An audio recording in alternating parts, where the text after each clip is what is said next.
કરવી તો કેવી રીતે કરવી? તો કે વર્તમાન સદગુરુની જરૂર પડે અને સત્સંગ આપે તો હું ઘડીક તમને બહાર લઈ જાઉં તો તમારા ભીતરની તમને ખબર પડે. ઘડીક બહાર લઈ જાઓ. એક વ્યક્તિ સર્કસની અંદર નોકરી કરતો હતો. એનું કામ શું હતું? આમથી એની પત્ની આવે, પાટિયા ઉપર ઉભી રહી જાય, આમથી તીરકામઠું લઈને આવે અને બાઈને આમ ફરતા ફરતા ધડાંગ ધડાંગ ધડાંગ ધડાંગ 30 બાણ મારે ફરતા. રોજ 100 ની અંદર આ રોજ એક એનું કામ, એક જ કામ, બાણ મારવાનું ને પત્નીને. અને 1 વાગે એ બાણ ચલાવતા ચલાવતા ને 30 વર્ષનો સમય વીયો ગયો. પછી બે માણસને સવારમાં બહુ ઝઘડો થયો. બાઈ માને નહીં કોઈ વાતે. પણ તીરકામઠા વાળાએ નક્કી કર્યું કે એક કામ કરું, હું અત્યારે આને પગે લાગીને સમાધાન કર્યું કે બપોરના શોમાં બાણ મારી દો એટલે મને બધા કોઈ કાંઈ નહીં કહે, ભૂલમાં વાગી ગયું. અને બાઈને પગે લાગ્યો, ભાઈ આપણા કેટલાય સમયનો સંસાર છે આપણો અને મારી ભૂલ થઈ ગઈ. કે બાઈ કે તું ભૂલ સ્વીકાર કરશો? તો કે હા મારી ભૂલ થઈ ગઈ. તો આપણે સમાધાન કરી નાખીએ. એ સમાધાન કર્યું અને બપોર પછીનો શો શરૂ થયો અને બાઈ આવીને પાટિયા પર ઉભી રહી ગઈ અને ભાઈ આમથી તીરકામ થોડું નહીં, પણ ભાઈ એવું એલાઉન્સ કર્યું સર્કસની અંદર કે મારે તમને કાંઈક જુદો ખેલ બતાવો. ભાઈ કેવો તમારો જુદો ખેલ બતાવો? મારો 30 વર્ષનો અનુભવ બતાવો તમને. કે તમારો શું અનુભવ બતાવો છે? કે હું 30 વર્ષથી ખુલ્લી આંખે બાણ મારું છું, આજ મારે આંખે પાટા બાંધીને મારવા. ત્યાં બાઈ ભીતરમાં ધસકાઈ ગયા. તો અવારમાં વાંધો પડ્યો છે, મારી નાખે નહીં. પણ એને પ્રગાઢ જ્ઞાન થઈ ગયું હતું બાઈને. એ કે ભલે આંખે પાટા બાંધે પણ એને પૂર્ણ જ્ઞાન છે, મને કાંઈ ન થાય, કોઈ દી કાંઈ ન થાય. તો ભાઈની એક જ વાત હતી, શબ્દો પર ધ્યાન આપજો પૂરું. એ આંખે પાટા બાંધ્યા અને બાણ કાઢી અને ભડાંગ 30 બાણ માર્યા. પડતા હતા યાદ પીડ્યા. એક બાઈને ન વાગ્યું. આનું કારણ શું હતું? કે એને 30 વર્ષનો પ્રગાઢ અનુભવ થઈ ગયો. એમ આ મહાપુરુષની સંતોની રવિ સાહેબ, ભીમ સાહેબ, મોરાર, સતાર, અનવર, મીરા, નરસિંહ, કબીર, આની વાણી સાંભળજો તો તમને જ્ઞાન થઈ જાય. અને જ્ઞાન થઈ જાય આ મંદિરમાં કોણ બેઠું એનું તમને નક્કી થઈ જાય. ભાઈ આ સત્સંગ માટે સાંભળવાનું છે. તમે ક્યાંથી આવ્યા, ક્યાં છો? તમને કોઈને ધક્કો માર્યો? કેવી રીતે તમે આવ્યા? અહીંથી પાછા તમે ક્યાં જવાના છો? હવે આ નક્કી કરવું હોય તો આધ્યાત્મિક સદગુરુ કરવો પડે. કંઠી વાળા નહીં કે કાન ફૂકીને વ્યા થાય એ નહીં. એક ગામની અંદર એક મસ્જિદ હતી ને, મસ્જિદ એટલે ફકીર આવ્યો અને 1000 માણસ મસ્જિદ ની અંદર બેઠું કે ભાઈ આપણા ગામમાં ફકીર બહુ સારી તકરીર, બહુ સારો સત્સંગ કરે. તો કાલ બપોર પછી નમાઝ પછી બોલાવો ને કે સત્સંગ સાંભળી એનો.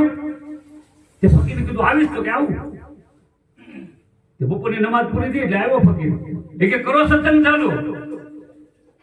તો કે પણ મારો એક પ્રશ્ન છે. તો કે જનુની ટોળું કે બોલો ને તમારો શું પ્રશ્ન છે?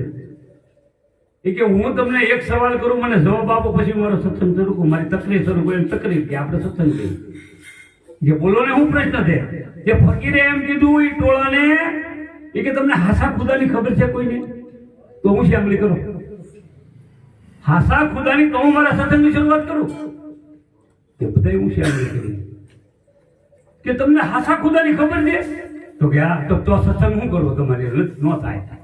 અને ભાગ્યો ઓલો ટોળું જરૂર નક્કી કર્યું કે આનું શું કરું? એ કે એક કામ કરો, ભલે હું જો કાલ પાછો બોલાવો અને એમ કે ને હાસા ખુદાની ખબર છે તો અડધા કરજો, અડધા ન કરતો. ક્યાં થાય મારો બેટો? બોલજત કરો ને કે પાછું કાલે આવીશ. તો કે આવું. અને આવી એની જ વાત કરી. હાસા ખુદાની ખબર હોય તો હું છે આમ કરો, અડધાય કરી અડધાય ન કરી. તો ફકીર આમ તમને અડધા ને તો અમને ખુદાની ખબર છે, તમને તો અમને નથી ખબર. તો અડધા તમે આને સમજાવી દેજો ને, મારી શું જરૂર છે? અરે ભાઈ પાછું ટોળાય. કોણ બોલે છે ભાઈ? એ સત્સંગ નથી આ કાંઈ.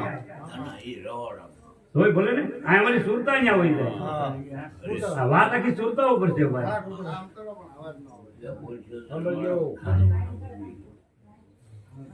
એટલે ત્રીજો રાઉન્ડ કર્યો. પાછો આવીશ તો કે આવું.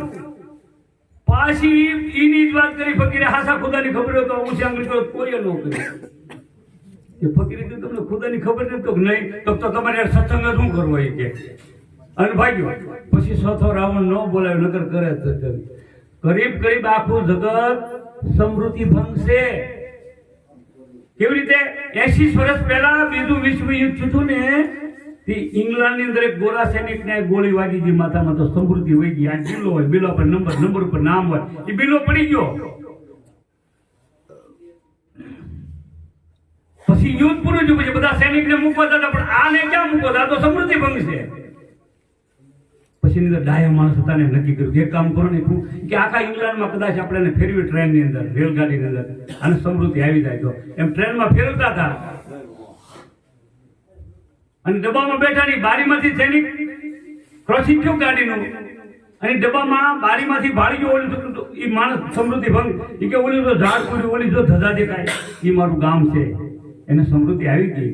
તો હું તમને એક બે વાણી કદાચ ટ્રેનમાં ફેરવો, સંતોની વાણી ટ્રેનમાં કદાચ સ્ટેશન આવે તો ભાઈ તમે ઉતરી જાય. હો ભાઈ, તમે ઉતરી જાય. એક સતાર બાપુની વાણી લો, દાસ સતારની. આ વગાડવા વાળા છે કોઈ? વગાડો ને, વગાડો દાદા. ના ના, હું આ બે તમને આજો પેટ લેજો કે હું તમે એમ કરો, હોળી પાછા ફેરી હોળી તમને મજા આવશે.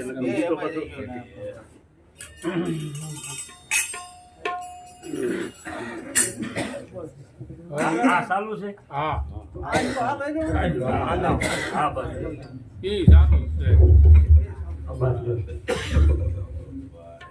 એટલે દાસ સતા નામના સંત મહાત્મા વાણી બોલે હું કે મોંઘો મનુષ્ય દે ફરી ફરીને આ નહીં મળે વારંવાર, એ ભાઈ તું ભજી લેને.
ખુલાસો આપું. દાસ સતાર નામના સંત મહાત્મા જૂઠી કાયા, શુદ્ધ ગુજરાતીમાં બોલે જૂઠી આ કાયા ખોટી છે ભાઈ. તમને મને એક યાદ, આ કાયા દગો દેવાની છે.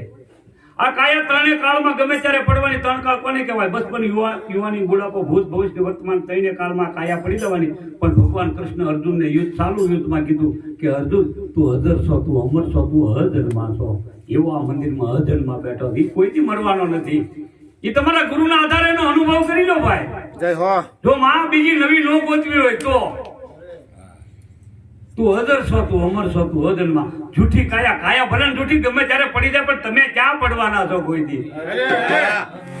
જૂઠી કાયા અને જૂઠી માયા. જૂઠી એટલે ખોટી છે, અને જૂઠું તારો બાબુ મારું એ કે એ ખોટો છે. એ કે પણ તમને ખબર છે એ કે હું કે આ માએ જયારે આપણે જન્મ આપ્યો ને, આની ભીતરમાં બીજો સતત સૂક્ષ્મ જે છે એની સાથે આત્મા છે, એ શ્વાસ ખેંચે છે બેઠો બેઠો. એ આમાંથી નીકળી જાય તો કે સમજાને બાળવા લઈ જજો ભાઈ. પછી તો કે હાથ કરીને ફૂલ કરીને બહાર છોકર કે બહાર રખા તો ગભડાઈ જાય. તો સીધું સમજણમાં કોને લીધું? તો દાસ સતાર કે રાજા ભરતરીના ગોપીચંદ જોવો છોડી ગયા ઘર બહાર. એ ભાઈ તો ભજીલા કીર્તન પ્રભુનું ભજન કરી લે. આ સંસારમાં તમને કેવલ ને કેવલ ભજન કરવા માટે જ પરમાત્માને ઘરે જવા માટે જ મોકલ્યા છે ભાઈ. હો આ પેલું બીજું શરણ. હવે તમને પહેલો શરણનો મોંઘો મળ્યું તો ભાઈ એટલે કેટલો મોંઘો લ્યો કયો? આની કરોડ કિંમત તો કે નહીં, અબજ તો કે નહીં, વિશ્વની સંપત્તિ કે એમ જે મોંઘો પડે તો કયો તો ખરા કે આ પૂતળું મારે જન્મ આપ્યો ને એમાં જે આ ખોપરી છે ને આની અંદર 5000 કરોડ સેલ ફિટ કર્યા છે ભગવાને. કેટલા? 5000 કરોડ સેલ. એમાંથી તમારા ગુરુના આધારે એક સેલ જો જાગી જાય ને તો વિશ્વની લાઇબ્રેરી કેવડી હોય, એના પુસ્તકો કેટલા હોય, એ તમામ પુસ્તકનું એક સેલ ને જ્ઞાન દીધા આની અંદર એટલા બધા ભીડ કર્યા એટલે પણ આને કોઈ માલી ને આવે ને તો તમને કે કોઈ સદને કીધું કે ભાઈ તમે પરબ બનાવજો. હું કીધું પરબ બનાવજો કેમ? તો કે પાણી પીવા આવે ને બધા પક્ષી એમાં ક્યારેક હંસવા જ આવી જાય. આવું બનાવવું પડે. એમાં ભાઈ જે કાંઈ કરતા હોય આ બધું હાઈ ક્લાસ બનાવ્યું છે આ પરબ, એમાં ક્યારેક કોક આવી જાય. તમારી પાસે અણસાર હોવી ઓળખવાની તો થાય. પણ એક રાજકોટ જેવી સિટીમાં એક ભાઈ હતા, માથે હુંડલામાં લુગડું, અત્તરની દુકાન પર નીકળ્યા. એવી નાસાપુટોમાં વાસ અત્તરની આવી તે બેભાન થઈ ગયા અને પડી ગયા. તો બધા ઓલો કોક શેઠું પાસે આમ કઈ ઘૂંઘટ તો જર બેભાન થઈ ગયા. તેમાં હર્ષદ દાદા જેવા એક નીકળે કે ભાઈ હું છે તો ઈ કે આગળ ઉભો કરો આગળ. એ કે પણ એવું જાદુ ભાઈ કે જાદુ ભાઈ કાંઈ છે ને સંસારમાં ખોટું છે બધું. હું મારી પાસે એનું ઓલું મારી પાસે ગોઠવણી છે આ કેમ ઉભો થાય અને હુંડલો થઈ ગયો જો પીડ્યો લુગડું તો જો પીડ્યું લાવો એ કે આમાં લુગડામાં પાણી છાંટો કે પાણી છાંટ્યું અને હું કરી તો ઓલો બળાંગણ બેઠો ગયો. એ કે આ આવી રીતે તો કાંઈ નહીં માછલા વેચવા વાળો હતો, આ સુગંધ લીધી હોય આ સુગંધ એ તો ક્યારેક કોઈક સુગંધ આપણા નાસા કુટુંબમાં પ્રોબ્લેમ હોય આ સુગંધ કેવી રીતે લે? અરે અરે એક દબંગ ફકીર હતો ને નગન ફરીને હાથમાં આવ્યો કેટલું ખબર ને આમ આવ્યો કીધું બધાને ક્યાં રાજાની હવેલી ત્યાં તો હામી દીધું આમ ન્યા જો કે તું રાજા છો ને તો કે હાજી. એ કે હું ભિક્ષા માંગુ પણ બાપુ એટલું કેવું ખબર ને. એ કે ના ના એ પાછું મને વસન આપીશ ને પણ કે એટલે એવા ખબર મારે વસન હું આપું તમે કયો આપ્યો કે નહીં વસન આપ મને આપીશ ને હું કહું તે ખબર હાલો વસન બાપુ હવે હું આપું. એ કે તાર જે નાખો ને ખબર મને નાખી દે. તેને બે દ્વારપાલ ને બોલો કે આયા હોય શું કે ફોના હીરા માણેક થી ભરી જો ખબર કે બોલ્યા મંડ્યા નાખવા પણ ભરાય જ નહીં ભરાય નહીં પગમાં પડી ગયા બધા. બાપુ ચમત્કાર કે ચમત્કાર જેવું કઈ છે જ નહીં કે તો કે આ કે ન ભરાય. એ કે તો આ શું છે આ પાત્ર તમારું શું છે? એ કે તારા ગામના પાદરમાંથી હાલ્યો હતો ને ત્યાં મોહણિયું છે ને એ મણિયામાં માંડવીની ખોપરી છે આ ન ભરાય. એટલે સતાર બાબુએ કીધું જૂઠી કાયા જૂઠી માયા અને જૂઠો ધારો કુટુંબ પરિવાર. રાજા ભરતરી અને ગોપીચંદ જો છોડી ગયા. આપણે તો કાંઈ નથી ભાઈ, હવે તમે ભાગવાની તો કાંઈ નહીં પણ નક્કી તો મનથી કરો કે મારું કોઈ છે નહીં. જો સવારામ બાપુ બોલે પીપળીના તમને પાકવા સંદેશો મળશે 10 પાકા ગણિતમાં આવી જાય. સવારામ બાપુ કે શું કે દેખાય તે બધું અદરસ થઈ જશે જેમ થશે ગુજરી મેળા દાસ સવો કે એક સપનાના સુખમાં મોત બગડે માનવ તેરા. અરે 1600 એ સમતા પકડી લે મેલ મત મનવા મેરા. એ ભાઈ તેરો સંગાથી તું ही એકલો આખરમાં નહીં હે કોઈ તેરા. ઈ કે 1600 આપેલું સર 1600 એટલે વિચાર મૂકી દેવા બધા. સમતા પકડ સમતા એટલે આમ કાંટો સમતા એટલે આમ વચ્ચે આવ્યો એ વચ્ચે વર્તમાન છે. તાજું આમ દુઃખમાં છે ને રોવે ની સુખમાં સલકાય નહીં. વર્તમાન લો વર્તમાન ભગવાન છે. મન તમારું 99% ભૂતકાળમાં હોય અને 1% ભવિષ્યમાં થાય. બે ખોટું છે તમારા હાથમાં જ નથી. વર્તમાનમાં જો આવી ગયું એટલે વાર્તા પૂરી થઈ ગઈ. વર્તમાન એટલે તો આમાં બેઠા એ વર્તમાન ભગવાન જ બેઠો આમાં બીજો કોઈ નથી. 1600 ક્ષમતા પકડી લે મેલ મમત બનવા. જે તને મમતા લાગી ગઈ કે ઈ ભૂત છે તને વળગી ગયેલું છે આ મારું એ તારું કાંઈ નથી આમાં તને ખાલી મૂક્યો છે. વાહ ભાઈ એ કે 1600 ક્ષમતા પકડી લે મેલ મમત બનવા મેરા તેરો સંગાથી નફટની એ નક્કી કર નિર્લજ આયા કોટી કફર્યો સો તું ફેરા. માત પિતા સુત ભગની બાંધવ આખરમાં નહીં હે કોઈ ભેળા. 1600 એ સમતા પકડી લે મેલ મત મનવા મેરા. એ ભાઈ તેરો સંગાથી તું ही એકલો अखर में नहीं है कोई तेरा, 2 दिन में तू तो फरे दीवानो, आय खेल बन्या है नटका। 2 दिन में तू तो 2 દિવસ એક તારો જન્મ થયો ને 2 જવાનું, 2 दिन में तू तो फरे दीवानो, आय खेल बन्या है नटका। आ पंड छोड़ीने तारे जाऊं एकलू, આગળ હે ધમકા ડેરા, દેખાય તે બધું અદ્રશ્ય થઈ જાશે। આ તારી આંખ છે ને પણ તને એક દી દેખાશે નહીં, અદ્રશ્ય થઈ જાય બધું। જેમ થશે ગુજરી મેળો કેટલો વાગે, ઘડીક તો આઈ મેળો આવો, ઘડીક નો દે, દેખાય તે બધું અદ્રશ્ય થઈ જાશે। જેમ થશે ગુજરી મેળો, દાસ સવો કે સપના સુખમાં, મોત બગડે માનવ તેરા। વિચાર કરજો, આપણા મહાપુરુષ તમે જે જગ્યાએ બેઠે ને 1000 ને દાટેલા છે, અને 1000 ને 1 બહુ તમારો ઓરો આયા નક્કી નથી કેટલી પબ્લિક આવી ગઈ, 80 ઉપર 1000 ને દાટેલા છે। કોના નામ રહ્યા? વાણીવાળા સંતો સિવાયના કોઈના નામ નથી આયા। રવિ સાહેબ, ભીમ સાહેબ, બોરાર, સતાર, અનવર, મીરા, નરસિંહ, કબીર, જોઈ દો એને જ વાતું ટપાલું લીધી, જો આમ જ હાલજો, તો અહીંથી જ હાલજો। એટલે ત્રીજા શરણમાં સારી વાત કરે, કોઈ પ્રશ્ન કરે સતાર બાપુને કે દાસ સતારને એમ કીધું, બાપુ મારે ગોપીચંદ ભક્તિ બની જવાય ને, તો અમને ભક્તિ કોણ નથી કરવા દેતા? કે તમારા 5 દુશ્મન છે। એ કે ક્યાં રહે? કે તમારા ભીતરમાં, તમારા ભીતરમાં ક્યાં? હું એનું નામ, જો નામ આપે આપણી અંદર બેઠા, હું નામ? એક કામ ક્રોધ મદ લોભ ને મોહમાં,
બહુ સારું બોલે દાસ સતાર કે 5 દુશ્મન આપ્યા આપણે અંદર ભીતરમાં બેઠા, કોઈ આ સંસારમાં તમારો દુશ્મન નથી, તમારે કરવા હોય તો ભલે। પેલો કામ ઉભો થાય, પછી ક્રોધ, મદ, લોભ, મોહ, જ્ઞાન, પણ જ્ઞાન તો છે ને અજ્ઞાન મારી જેવા ભલે, તમે તો બધા જ્ઞાની છો બધા।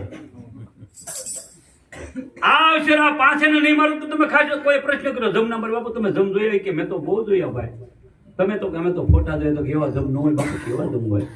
કે તારી પાસે આધ્યાત્મિક જ્ઞાન તારે જમના દર્શન કરાવવું, તારી વિધાતાના દર્શન કરાવવું? કે બાપુ કયો ને? કે સાંભળ, જ મ